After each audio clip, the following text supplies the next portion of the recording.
Ассаламу алейкум Москвада туугандар, жердештер. Бүгүн кайрадан жөнөкөй ТВда биздин конокто Москвада интеллигенциянын башчысы, өзүнүн көп иштери менен студенттерге, студент болуп келебиз дегендерге Кыргызстандан студенттерди алып келген Болот Арзыматович байкебиз. Азыр дагы толуктап өзү тааныштырып айтып кетет байкебиз. Кийинки коногубуз болсо Кыргызстанда, Москвада, Турцияда, Алматыда, Астанада өзүнүн элден окуп үйрөнгөн, өзүнүн башынан өткөн иштери боюнча бизнес тренинг өтүп, көп адамдардын жашоосун оңдоп кеткенге, көп адамдар кыйынчылыктан чыкканга, көп адамдар бизнес баштаганга жана көп адамдар ийгиликке жеткенге өзүнүн түздөн түз салымын кошуп келген эжекебиз Оксана Рыскулова. Ошол анан биздин биринчи сурообуз байкебизден баштасак, байкебиз Болот байке деп эле коеюн кыргызча. Сизге биринчи сурообуз, ошо көп жылдан бери Кыргызстанга студенттер алып келип, окутуп, жакшы бир жөрөлгөндүн үстүндө жүрөсүз да. Сиздей адам Москвада менин билишимче жалгыз сизсиз. Анан ошончолук жоопкерчилик биринчиден, ошончолук балдардын келечекке койгон тагдыры, ошолордун өсүп өнүгүшүнө аябай салымыңыз чоң. Анан ошо бияка келген балдар, окуп аракет кылгандар канчалык деңгээлде өсүп өнүгүп атышат? Эми биринчи башталышы ушул жолго кандай түштүм, ушул жолго кандай жеттим, ошол баштап коеюн. Ошол айтмакчы, өзүм биринчи келгени 88-жылы Москвага, Бауманский технический университетке окуп келген. Биринчи ал Московский высшее техническое училище имени Баумана деп айтылган. Анан 2-3 жылдан кийин Московский государственный технический университет болуп калды. Егисеев деген биздин летчик космонавт директорубуз болуп келип, ошол бойдон ошол учебно образовательный эмени бүттүм. Андан кийин эле аспирантураны бүттүк. Ошол жылдары Москвада ойлогонбуз. 2000-жылдары ошо бүттүм. Ошол убактарда Кыргызстанга барып, кайсыдыр преподавательский учрежденияларда иштеп калсак деген ой менен жүрдүк. Ошол жылдары эле үйлөнүп калдым. Анан эми баягы тагдыр ушундай турбайбы, баягы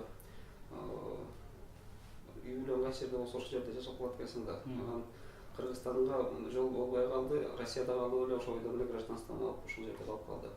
Иштеп жүрдүк. Научно-исследовательский институт Векшинского деген НИИ вакуумного машиностроения деген жерде инженер болуп иштеп калдым. Аякта 1 жылга жакыныраак иштедим. Бирок ал кезде 2000-жылдары ушунчалык экономический биздин состояниябыз кыйын эле, инженердин зарплатасы аз эле, непрестижный болуп эметип аткан убактарда мен дагы үй бүлө, жаш үй бүлө кыйналып калып, ошол бойдон менеджер болгонго дагы тире муктаж болдум да, менеджер торговый деп. Ошол менен ушул профессияны да өздөштүрдүм, көптөгөн ийгиликтерге да жетиштик. Чоң торговый объектилерде зам директор, директор, администратор болуп иштеп калдым. Ошол жагынан дагы бул чакан ишканаларда дагы чоң сеть X5 Retail деген мелерде ошол жакта да иштеп калдык. Чоң гипермаркеттерде ошо главный менеджер по логистике болуп, то есть ал жагын өттүк. Ошол жашоо менен эле жашап жүрдүк. Баягы өзүңдүн үй бүлөң болуп эле, өзүңдүн тууган туушкандарың болуп эле Кыргызстанга барып коесуң, келип коесуң. Өзүң жериң көлдөн болгону эми көлгө карай саласың, жайында келип жүрөсүң. Ошентип эле жүрдүк. 10-жылга чейин, 2010-жылга чейин. 2010-жылы кандуу окуялар болгондо сестене түштүк. Чын эле сестендик. Оказывается, өлкөмдө башкача турбай, мен ойлочумун да, ушул Кыргызстандын сөзүгөнү эле менсиз деле өсүп кете берет деген ойдо эле жүрүп өтүрөбүз да. Ошондо анан кийин ошондо бир ойго сезим башталды дагы, анан айттым, жок, киришим керек. Мен какой-то бир өзүмдүн алган илим билимимди эмелешим керек деп. Ошондон анан кийин баягы биринчи парламентский выборлор болгондо мен политикага кеттим. саясий деңгээлде уже үйрөндүм. Кыргызстанга барып, аяктан да үйрөндүм, биринчи политический ошо эмелерде таймашууда. Ошо политиканын жакшы жерин да көрдүм, начар жерин да көрдүм. Ошол менен эми азыр ошону баягы эметип, эми жакшы жактарына барганга азыр ошондого баратабыз. Кудайга шүгүр, жаныбызда, алкагыбызда жакшынакай жигиттер жүрөт. Мына сен менен таанышканым канча болду. Ошондон мен дагы ошончолук сыймактанам, ошончолук жакшынакай проекттерди кылып атасыңар. Бул дагы ушу именно биздин саясий акыбалыбыздын оңолушуна бир себепкер болчу проекттер сиздердики дагычы. Ошон үчүн сиздерге мен каалоорум чоң ак жол ушуларды көбөйтүп дагы жакшынакай жигиттер. Мен дагы бир сөз экөөбүз отурганда бир айтыштык элек, интеллигенцияны чогултсак кандай болот эле. Ошол Москва өрөөнүндө, Россия жактан, экеле бардык өлкөлөр жактан интеллигенциялар, клуб интеллигентов, Кыргызстандын интеллигенциясын. Ошондой бир клуб ачып, бир талкуулор болсо, Кыргызстаныбыздын акыбалы, будущее кандай болот деген ошондой бир эмеге келтирсек, ошол жакшы болот да. Ошондойдо мен дагы кааларым ушул мындан дагы өсүп, дагы жакшынакай бир аренага чыкканга мен дагы силер менен кошо барып алам деген үмүттөмүн. Ошентип, ошол 11-12 жылдары менин баама жараша Центр дополнительного образованиябыз орус специалисттери мага биздин ВДХдагы павильонубуздан киргизип калдык. Ошондон кийин эле сиз эмне менен иштейсиз, биз эмне менен болуп эле анан таанышып кеттик. Лариса Ленина Карнаева деген биздин зам руководителя ошол Центр дополнительного образования, ошол жактан таанышып, анан ушундай проекттер болуп да, кыргыз балдарына жардам берсең болот, ушундай дегенден ошол боюнча ошо 12-13 жылдан бери уже азыр эметип келатабыз да. Эми башында көп деле кыйынчылыктар болуп атты, көп билбестиктер болуп атты. Кыргызстандагы көп нерсени билбей, баягы кишилерге ишенип алып, мындай минустар да болуп атты. Бирок Кудайга шүгүр, бул жерден келгенде биз ошонун баарына туруп бердик, туруштук бердик. Өзүбүздүн балдарыбыздай баягы карап, общежитияларда жашаганда өзүм айтып атам, өзүмдүн балдарымды утуп калганга чейин баратым да. Ошончолук ответственность чоң болот экен. Именно бирөөнүн бөтөн баласын алып келип окуткан ошончолук чоң ответственность. Ошон үчүн мен азыркы мезгилде, ошончо акыркы 2 жылда кичине өзгөрттүм, башкача эме. Эмне үчүн? Бул андай деңгээлге биз деген өзүбүздүн общежитияларды, студенческий общежитияларды кылыш бул кыйын эле нерсе. Ага караш дагы бир топ убакытты требует этет, и финансы дагы. Анан азыр эми бул жерде эле Москванын эле, Подмосковьенин эле айланасында канча деген биздин балдарыбыз жүрөт. Келгендери иштеп, күнү түнү иштеп, башын көтөрбөй, анан ресторан, кафелерде 6-чы демалыш күндөрдө жүргөндөргө маш ырканып, ошол менен жашап жүргөн канча деген балдар. Ошолордун азыр мен психологиясын эмне этип жок. Ошол субботаны хотя бы 2 күндүн бирөөсүн окугула. Вот айтып коет экен, группа выходного дня деп коет. Ошондой группаларда окугула, билим алгыла. Анан демалыш күнү эме салгыла, ладно, бир күнүңөр хотя бы 2 жумада бире салгыла. Но суббота сайын окуп тургула деген бир ритмге кирсе, адам баласы, жаш балдар, кыздарыбыз ошого кирип кетет экен да, анан кийин баягы оюн зооктан алысыраак болот түшөт экен. То есть өзүн контролдой баштайт. И финансовый дагы сторонасы да өзүн баягы жакшы жагына алып барып, азыр ошол жагынан иштеп атам мен. Азыр өзүм руководитель отделения по работе со студентами СНГ Московского банковского экономического колледжа ошол руководитель болуп иштейм. Быйыл 2 группа кылдык, түздүк. 9 класстын базасында, 11 класстын базасында. И дагы азыр мына зимний дагы эме болот, 2 семестрге дагы кабыл алуу башталат, Кудай буйрса, аны да тактап туруп азыр жагы эметебиз. Эми кандай жыйынтыктар? Бул жерде жакыркы мезгилде мен ойлочумун 11 класстын эле базасында группа, заочный группалар, заочно-очный группалар болот го десем, оказывается, эми азыркы замананын баягы күүсү деп коелу 9 классты бүтүп деле иштейбиз деп келген балдар көп экен. Ата-энесинин состояниясына жараша, экономический состояниясына жараша, эми аларды ошого дагы эми заочный группаларга дагы түзүлө баштады. Бизден мурда жок болчу. 9 бүткөндөр обычно мектепте окуп, же болбосо очный окушчу.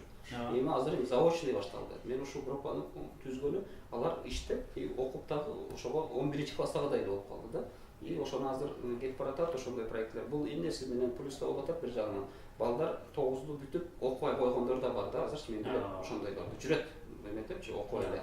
Бирок алар кайра тартып 2 жыл болсо да, 3 жыл болсо да пропуск болуп кетет да. Ошондойлорду тартып отургузуп бүтүргүнү. Ошонун базасынан анан институтка өтөсүң деп, ошондой азыр иштеп кылып атабыз, Кудай буйрса. Ал жергиликтүү бул жерде эле Москвадагы эле, анын эмеси общежитие деген табыштын кереги жок. Туугандарынын жанында жүрүп турат. Көзөмөлдө туугандар бирдеме болсо, мен туугандарына звонить этип, ушундай балаңыз жакшы келбейт, же болбосо окубайт, же дегенге эме бар да. кичине ошол жагынан жеңилдик болуп калды. Бара бара баягы кичине мындай финансовый дагы бир эмелер болуп калса, себептер болуп калса, азыр өзүбүздүн общежитиябызда кылып анан чакырганга мүмкүнчүлүк болот, Кудай буйрса. Бирок ага кичине чоңоюш керек агы. Азырынча бул жерде эле бизде канча деген эмебиз бар. 500 миңден ашык Москва, Подмосковье каласында тиги элдерибиз жүрөт. Анын арасында 200-300 миң эле жаштарыбыз. Анын арасынан бир 100 миң, 10 миң деле окуса деле канча. Ошолорго эле тиги түзүп берсе канча. И ошону российский региондорго да таратып ошондой. Анын дагы бир экинчи бул бир жагы жумушунун. Экинчи жагы бул коомдук иштерде жүрүм, мектептер менен иштешем. Эртең мектеп коет. Биздин этнографический мектепте азыр бир мектепти колго алып жүрөбүз. Фантизинский метро жакта 250 отделение. Анда директор Фичиса Мария Николаевнанын астында 400ден ашык окуучу окуйт. Анын ичинде 150-200ге жакын балабыз кыргыз балдар.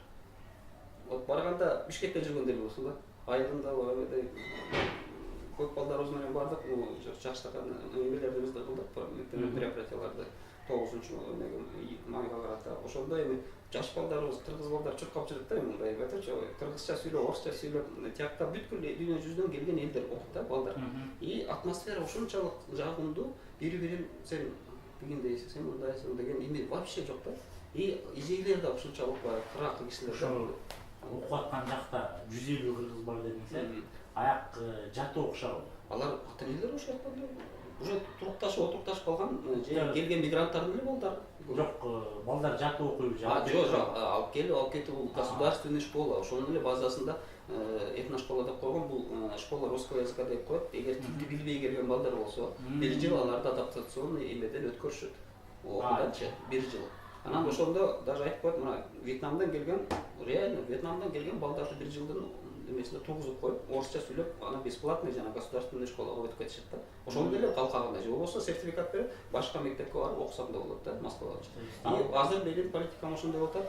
Чоң өзүм коомдук ишмер болгондон кийин азыр конгрессте, Кыргыз конгрессинде, Российский конгрессте мен политика, наука и образованиянын отделинде зампредседателимин. Председатель өз Коңгурбаев Марклен деген аксакалыбыз профессор. Ошо азыр ошонун алкагында мен эметип атам, общероссийский чоң эмелерде, саясий площадкаларда ошону көтөрүп атам. Ушундай мектептерди көбөйткүлө деп. То есть бир эле 2-3 жерде эле эмес, ушундай барлар. Москванын ар кыл жерлеринде государственный мектептин базасында көбөйткүлө. Эмне үчүн дегенде, бул деген Путин президенттин политикасына туш келет, айткандарына, межэтнический согласие, ошолорго дагы туш келет. И бул биздин мигранттар дагы жанагынтип окубай калбай, жанагындай эме деп коет, Чайна Таун сыяктуу өзүнчө чогулуп күчкө басып келет, ошондой жерлер болбогонго алып барат да. То есть бул жерде баягы ар бир жерде Москванын жерлеринде орус башка өкүлдөр менен окуп бирге теңтайлашып уже турганга өбөлгө түзүлөт. Бул государственный уровенде. Мен ошону азыр Евразестин алкагында көтөргүм келип атат. Евразестин функциясы эмнеде? Бул деген торговые отношения, в основном биздин логистические движениялар болот, торговый, ошол менен эле азырынча ошентип эле эметип турат да, иштеп турат. А эмне үчүн тиги образованиядан тиги карашпайт? Эмне үчүн фондту, Евразестеги фондту эмне үчүн бөлүп ошо образованияга бербейт? Бул образованияга көптөр акча кереги жок. Үчүн торговый эмелерге караганда. Кичине көп болсо бир балага 12 миң кетет экен. 12 миң. Мисалы бир мектепте жылына 12 мектеп, 12 миң бул только бүт эмесине да, расходторуна. А бир класста болсо 20 бала. Көбөйткөн канча болот? Кичинекей акчалар да. Ошондой 3-4 класстык кылып койсо эмне? Чоң эмес. Москва боюнча көптөр эмес. И ошону деген бардык жерлерде кылсак, ошондой политика менен жүргүзсөк, азыр менде деген бүт эмелер бар, институттар, эмелер бар тең азыр адайып турат. Болот, биз деген ошону баштасаңар эле даярбыз. Методика эмелерин баарын кылып беребиз деген специалисттер менен азыр иштешип атам. И этносфера деген бул Центр содействия по межнациональному согласию деген этносферанын аксакалдары менен, руководителдери менен, специалисттер менен иштешип атам. Ошо Кудай буйрса, ошонун бир алкагына чыгып алсак, анан кийин ошону проекттин ишке ашырганга үмүттөнүп эметебиз. А вот визиткаңыздачы руководитель отделения по работе со студентами, именно вот если ошо набор да, ошо ошо университет, мисалы сиз өзүңүз иштеген жерди алсак, ошо СНГден кайсы өлкөдөн келип көп окушат? СНГден в основном кыргыздар окушат. Биринчи эле мактабан эмес. Биз өзүбүз кыргыз калкыбыз кичине билимге деген жакыныракпыз да. Анан эмелер тажиктер дагы окуп калган. Менин группамда тажиктер бар. Анан өзбектерден армяндар бар. Орустар бар. 11-класстыкы интернациональный. Өзбек, орус, тажик, кыргыз болуп. 9-класстын базасында азыр бир армян, калгандар кыргыздар. И мындайча айтканда бул экспериментальный эме болуп кетип атат азыр. Жакшынакай проект болуп кетип атат. Сиз дегендер колледж 9-дан 11-ге чейин. 9-дун базасы бүтүп келген балдар биринчи курста ошондо заочный отделениясына 4 жыл окушат, 4 жыл. А очныйында 3 жыл окушат. 9-дун базасында. А эгер эмеге келсе, 11-ге келсе, 11-дин базасында очный 2 жыл окуйт, а заочный болсо 3 жыл окуйт. Каражат канча болот 1 жыл окуш үчүн? Көрүүчүлөргө түшүнүктүү болуш үчүн. 1 жыл окуш үчүн очныйлары кымбатыраак болуп кетет. А эми заочный алганда, ошо группа выходной алганда 26 миң бир семестрге. Бир семестр. Бир жылы 50 миң болуп калат. Ошондо и мен буларды азыр бир руководителдер руководствону бир жылдын ичинде орустар кандай төлөсө, биздин кыргыздар да ошондой төлөсүн деп туруп условия коюп туруп, ошого менен договор болгон да. Анткени биздин Евразиялыктын составындабыз. И орустар кандай төлөсө, биз да ошондой төлөйбүз деп туруп, орустар 52 миң төлөйт, биз да 52 миң төлөйбүз. Биз иностранецтер болсо 62 миң төлөшөт. И ошого келтирип туруп азыр проектти ошол запускать эттик да. Ошол Евразиялыктын бир плюс ошол. Биз эметип туруп. Дагы бир плюс. Дагы бир плюс. Эми Евразиялыктын колдонуп туруп жанагы этно школаларды көбөйтүп берсе, мен анда батам берем да. Ошо этно школаларыңызда жакшы түшүнбөй калдым. Этно школа, то есть сиз айтып атасыз, бир жылда орусчасын тургузуп берет баланы. Бул эгер тилди билбей келсе, тилди билбей келгенде, мисалы азыр ошондой бир группа бар. Сабак бербей, то есть биринчи класс эмес, экинчи класс эмес, только сабак. Только орус тили, анан ошону русский как иностранный деген методика менен берилет. Ошондо балдар сөз сүйлөп, тил билип, түшүнүп, айта алгандай уровеньге жеткенден анан кийин государственный школага өткөрүп коет. Бирок школа русского языка платный. Төлөнөт. Бул бюджетно контрактный да, бул государство төлөйт и плюс өздөрү да төлөйт. Бирок азыр көбөйтүп салды. Бюджеттен чыгарып койгону ушул этно школадан. Мен дагы бир экинчи эмем ушул просьба чоң руководящий российский структуралардан кайра өз абалын, өз ордуна келтирип, кичине көбөйтсө дагы, хотя бы мисалы бир үй бүлөк азыр көтөрө албайт. Мисалы чоң акчаны 12 миңге сразу. Хотя бы это бир айга. Ошондо хотя бы 5 миңге чейин көтөрүп берсе, калганын государство эмесе төлөп берсе, анда биздин ата-энелер ушундай. Мисалы мен бир ата-энем айтып болот. 2 балам бар дейт. 2 баламга 24 миң төлөшөм, кантип төлөйм дейт. Ошентип сурасам, баягы кезип сурасам, эмне болду десем, балдарын кая Кыргызстанга жөнөттүм дейт. А балдардын эми азыр кандай проблемасы болуп атат? Жайында каникулга келишет Кыргызстандан. Чоң атасы, чоң энеси жиберет. А бул жерде жүргөн ата-энеси багып көргөндөн кийин эми атып алат. Барбайм дейт. Ата-энемдин жанында калам, барбайм деп канча деген бала жети жакта эмес, же биякта эмес, ушул жерде отуруп калган балдар деген. Это травма это. Бул деген бир жагынан мына өлкөбүздүн бул дагы минустары. Ошону деген биз деген жеңип билишибиз керек. Биз бул жерден Евразиясынын алкагында ошол балдарды биз көтөрүп кетишибиз керек дагы, орто жолдо калбагандай болуш керек. То есть бекер кылып, бияктан условия түзүп беришибиз керек. Бул государственный мамлекеттик деңгээлде.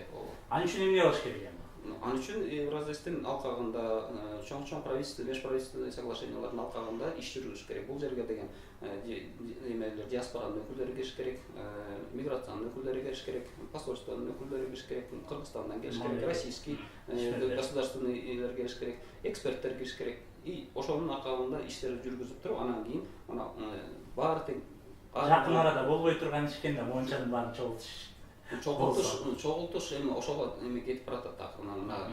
Мен азыр миграция менен тыгыз байланышта иштеп атам, мага жардам берип атышат Дорбек Абдузакович.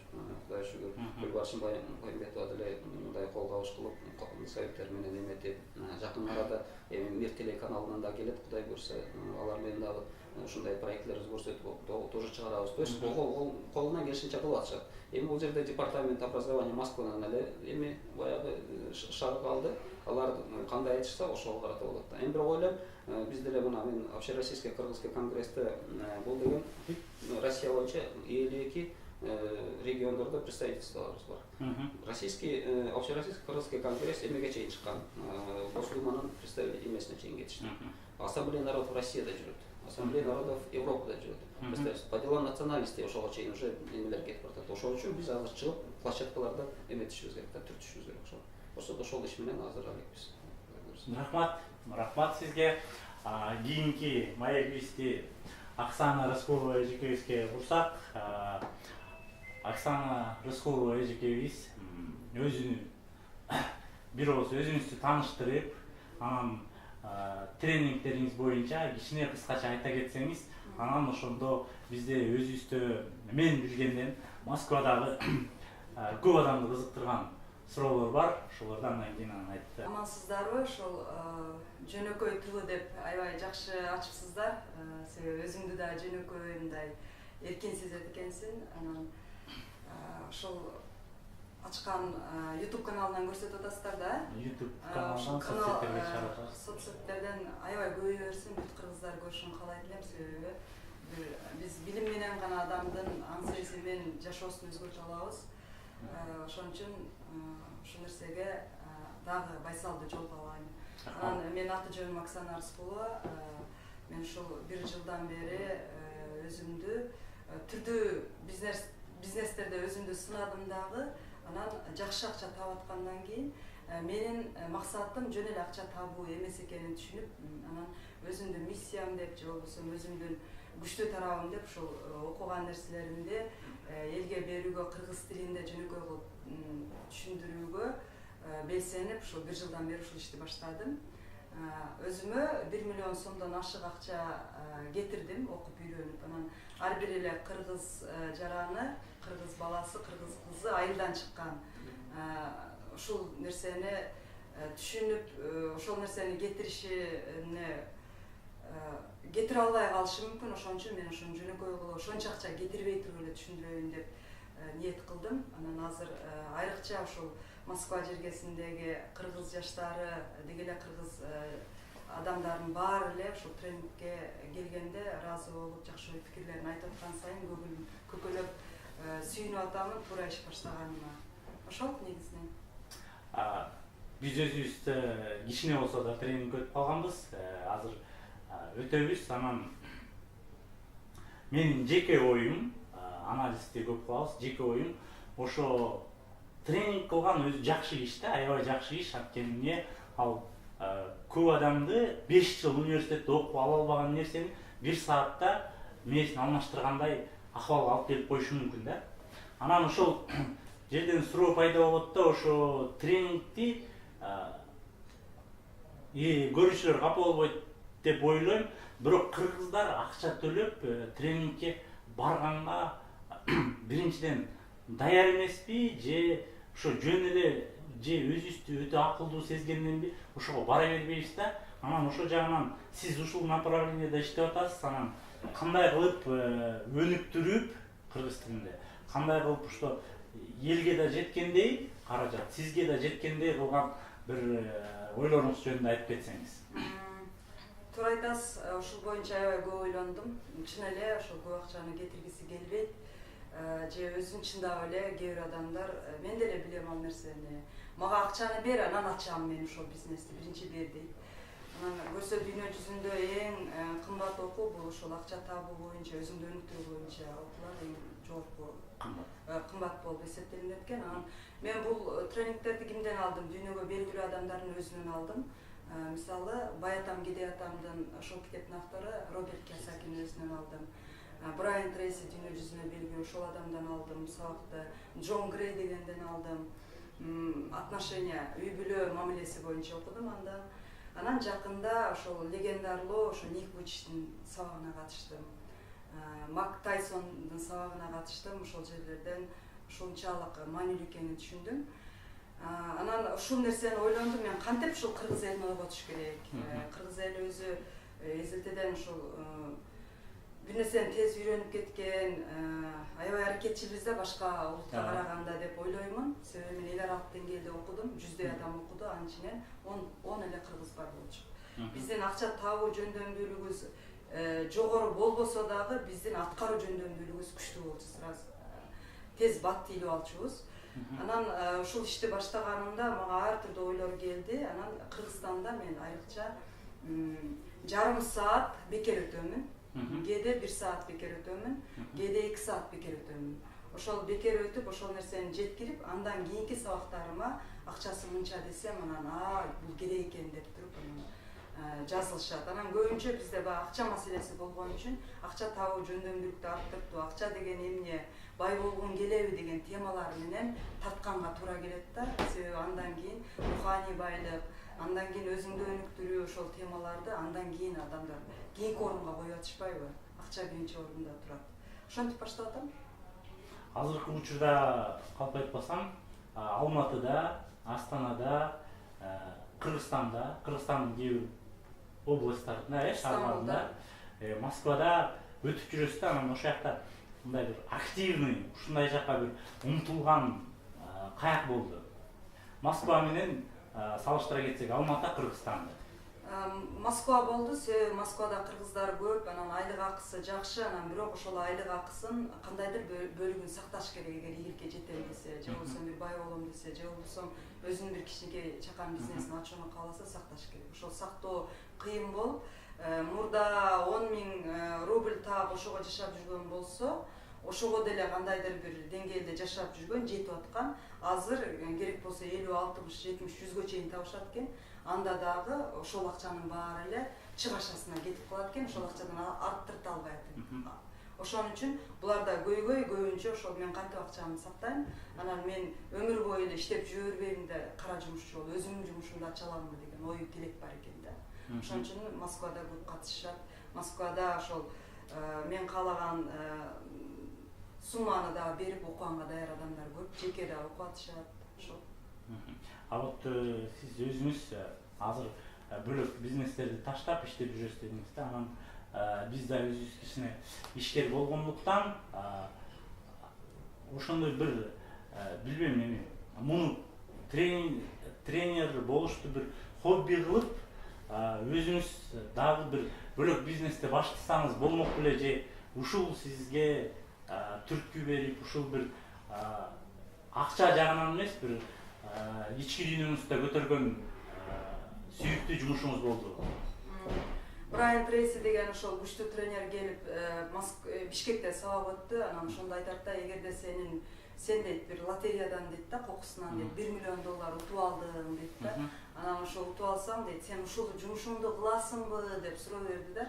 Ошол убакта мен Мечта деген чоң компания түзүп, ал жерден ошол баягы рассрочка түрүндө товар таркатчубуз, 4 базарда иштечүмүн, 25ден ашык адам иштечүмүн кол астында.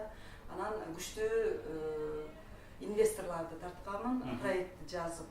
Анан ошондо мен чечим чыгардым, жок мен иштебейт болчумун депчи. Себеби биз кылым жашабайбыз, 1000 жыл жашабайбыз, 100 жылда жашабайбыз. Мен азыр 40-дамын. Дагы 20 жыл иштесем иштеп калаттырмын, бирок андан ары мен азыркыдай энергиялуу болбоймун. Ошон үчүн мен өзүмдүн чыныгы каалаган максатымды, өзүмдүн көксөгөн нерсемди тапкым келди. Биздин үй бүлө ошондой чыгармачылыкка жакынбыз.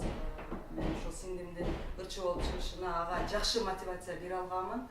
Анан ошон үчүн ал чыкты деп ойлойм. Азыр дагы ошол бизнес ачкандарга да сенин колуңан келет, сен кыла аласың деген сөз эле жетиштүү экен да бизге кыргыздаргачы. Бирок анын кичине ошол акча төлөп келип туруп, акчасын чыгарып берип туруп, анан сенин колуңан келет, сен кыла аласың десе, анан ал барып кылат экен. Анан эгер бекер совет алса, анда эчтеке кылышпайт экен да, бекер нерсегечи.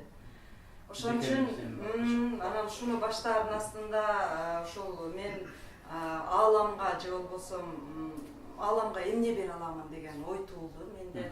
Сабактарды көп алгандан кийин мен өзүмдүн бул жашоого жаралган миссиям эмне депчи. Анан ошондой ойдун негизинде анан бир 18 жашымда жазганмын, анан ушул 40 жашымда мен киммин деген ыр жаздым. Ошолордун шаңы менен же болбосо ошолор мага шык берди дагы, мен ушул ишти кылышым керек, кандай болбосун деп. Мен баардык азыр мени кызыктырган акча тарабынан, кандай тарабынан кызыктырса да мен ал жака көңүл бурбайм. Кудай буйруса ошол жолум туура, ошол жолу менен ошол өмүр бою ошол кыргыздарды бир жакшы нерсени өнүктүрүп, же болбосо деги эле бул эле максатым эмес, бизге окшош түрк тилдүү элдердин казак тилинде, түрк тилинде өткүм келет тренингтерди. Өзүмө ишенимим күчтүү, мен ар бир адамды ойгото аламын. Анан өзүмдүн устаттарым көп устаттар менен иштешем. Анан дагы бир суроо, иштеп атканыңызга 1 жылдан ашпалы дедиңиз, сиздин тренингиңизге келип, анан мындай бир результат кылган, 1 жылдын ичинде миллиардер болуп аткандар барбы, 1 жылдын ичинде миллионер болуп аткандар барбы, конкретный бир результатка жеткен адамдар барбы? Анан ошо тренингден кийин мировая статистика 5% да ойгонот да. Ошол бизде Кыргызстанда салыштырмалуу ошо статистикага ошол кандай сиздин оюңуз боюнча өзүңүз көрүш от первых рук дегендей айтып берсеңиз. Туура айтасыз. Ооба бар.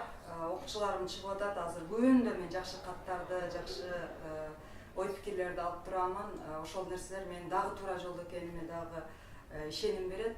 Кээ бирөө ыйлап жазат, кээ бирөө сүйүнүп жазат. Анан эми сөзсүз ал адамдын өзүнөн, анан бирок мен ошол 5% дегенге өзүмдүн кошпоймун. Мен жок эле дегенде 50% алдыга жылдырабам. Самый главный орусча айтканда жасатышым керек. Жакшы тренер бул жөн эле ошол убакытта эле мотивация берип, сонун болду эмес. Ал тренер кеткенден кийинки убакытта өзү калганда ал бир нерсени жасай алыш керек экен да. Ушул нерсеге басым жасайм мен. Азыр мен өзүм Instagram баракчаларга ошол адамдардын ой пикирлерин коюп атам, кантип кандай өзгөрүү болуп аткан. Анан таанымал адамдар дагы бар, ар түрдүү адамдар бар. Кыскасы дагы азыр аз эле болду да, мындан ары дагы ушул адамдардын саны көбөйөт го деген жакшы үмүттөмүн. Кыскача айта кетсеңиз, Москвада канча болосуз жана кандай тренингтерди өтөсүз, жана баасы канчадан болот? Ошо жөнүндө Москвада көрүүчүлөрүбүз болсо, балким ушул интервьюдан кийин кызыгуу пайда болуп, өзүңүз айткандай 50%ке жардам берсеңиз, мировая статистиканы талкалап, анда Москвада 500 000 адам болсок, 250 000 бизнесмен болот деген ойдомун. Кудай кааласа, ошол жөнүндө өзүңүздүн программаңыз жөнүндө айтып кетсеңиз. Программам мен канчасында келдим, 25-inde келгемин. Азыр биздин программаларыбыз бүттү. 1-2 күндөн кийин кетем. Эртең ошол өзүмдү жең деген тренинг борборун түзгөнмүн. Ошол тренинг борборунун негизинде ошол өзүңдү жеңүү боюнча эртең ошо карда сууга түшүүнү бүт москвалык биздин ошол мекендештерди чакырат элем. Ал жерде өзүңө болгон биринчиден өзүңө болгон ишеним, анан эрктин күчтүүлүгүн, анан эгерде ошол нерсени кыла ала турган болсоң, анда жакшы бизнесмен да боло аласың, бардык нерсе колуңан келет деген ойдо эртең ошол программаны алып чыгамын. Бара тургандар жазып атышат. Кудай буюрса ошол менен социалдык баракчамдан көрүп калсаңыздар да болот, барыңыздарды чакырам. Анан сиз баасы ошол мен өтө жогорку бааны койгон жокмун, себеби бул менин миссиям, мен акча табуу максатында. Эми сөзсүз кандай бизнес ачсам дагы, кандайдыр бир пайда алып келбесе, биз жөн эле кайрымдуулук кылбайбыз да. Анан сөзсүз акчасы бар, бирок өтө кымбат эмес. Бир тренингдин баасы группа менен болсо 10 адам болсо өтөмүн 1000 рубльдан, анан жеке болгондо деле 1000 рубльдан жеке 1 саат сүйлөшөмүн. Андан сырткары жарым саат же 1 саатка жакын алдын ала даярданабыз. Себеби ал мага өзүнүн жашоосу жөнүндө айтып бериш керек, эмне керек экени жөнүндө. Анан мен программа түзүп, анан жолугушабыз. Ошол. Оюңуз жакшы. Анан биз билгендей, сиз ырчы кызыбыз Гүлсара Раскулованын эжекесисиз. Сиз дагы ушундай үнүңүз бар, өзгөчө. Ошондон кичине болсо да жана өзүңүз айткандай Курманбектин баянын окуп берип коесузбу кыскача? Ошол көбүнчө бул дагы мотивация орусча айтканда, анан ушулар мага дагы мотивация берет. Себеби ушулар менин өзүм максатым болчу, анан Гүлзада ошону алып чыкканына аябай сүйүнөмүн. Курманбек эпосундагы Курманбек баатыр 40 жигитине кайрылып турган жерин ошол Гүлзада өзү иштеп чыккан вариант боюнча ырдап берейин. Кыргыз Кыпчак элимдин кырылган өчүн албасам, кырчылдашып калмакка кызыл кыргын салбасам, Курманбек атым аттанган, курусун менин даңазам, камыналы жигиттер каратан кандай калмакка, өрт жалындай күч менен өткөн өчтү алмакка, өксүгөн элдин айынан өткөн күнгө мен капа, тууган элдин убалы мени канти уктатат, мындай жодон качканчаң эй, кандай баатыр тынч жатат эй. Кыргыйдай илгир болсун деп кылыч тактым жаныңа, 40 жигитим табылдың краным менин багыма, кырылышар жоо келсе кылчайбай киргин жабыла, жан аябай кирелик жат душманга жабыла, куш салсак бирге салабыз, курбулаш өскөн балабыз, курчтуу болсок барыбыз, батырдык такты алабыз, эч душманга кор кылбай эй, элди асырап багабыз эй. Чындап эле мотивация экен. Абдан жакшы, кишинин укканда денесин дүркүрөткөн ырларыңыз бар экен. Бүгүнкү конокторубуз акыркы кыскача сөздөрүңүз болсо айтып коштошсок деген ойдобуз. Рахмат, Азамат. Ушул проектиңе каалайм ушу эмес келечеги кең болуп, ушундай жакшынакай кыздарыбызды, балдарыбызды ушул аренадан өткөрүп, мындан да чоң аренага чыкканыңа мен ушу тилектешмин. Анан дагы бир кичине кыздарыма дагы сөз айтып элем. Эгер ушундай мектептер боюнча, колледждер боюнча суроолорлор болсо, азыр жакшынакай летний зимний проект лагерлерге жакшынакай программалар болуп атат ушу этносферанын алкагында. Биз жардам берип, ушу мага кайрылсаңыздар болот. Facebook'та мен постоянный мен бар, аккаунтум Болот Арзыматов деп кайрылсаңыздар, анан телефондорго чалсаңыздар да болот. Телефондорду айтып койсом болот да? Телефондоруңузду айтып коюңуз, комментарийде жазып коюңуз аракет кылабыз. 8-968 552 2002 Болот Арзыматов. Рахмат. Сага рахмат. Ошол Москва шаарында мекендештердин баарына ошол иштеп алыста жүрөсүздөр. Ошол мекендештер ошол акчаларынын бир бөлүгүн сактап, анан өзүнүн бир Кыргызстанга барып бир бизнесин ачса деген аруу тилегим бар. Анан ошол жакшы жашап, бардык тармакта ошол 4 сфера бар. Үй бүлөдө да бактылуу болуп, акча тарабында да, өзүнүн өнүктүгү тарабында, руханий байлык, анан ден соолугунда да ошол 4 тарабынан мыкты болушуна тилектешем. Барыңыздарга мен кызматтамын. Сиздер дагы ошол мени Instagram баракчаман, анан Facebook баракчаман Оксана Рыскулова деп издесеңиздер болот. Телефон номерлерибиз жазылуу. Биз сиздер мененбиз. Рахмат. Ассаламу алейкум туугандар. Бүгүн эң кызыктуу маек болду деп эсептейбиз. Сиздерге жөн гана маек болбостон көп жактан жардамы тиет жана келечекте ишиңиздер болсо, балдарыңыз болсо, өзүңүздөр окуйбуз десеңер болот байкебизге. Личностный рост дейт, орусча айтканда. Ошол жагынан өсөбүз, акылыбыз, аң сезимибиз өссүн десеңиздер, Оксана Рыскуловага кайрылсаңыздар болот. Биз сиздер менен коштошпойбуз. Кайрадан жолукканга чейин сак саламат.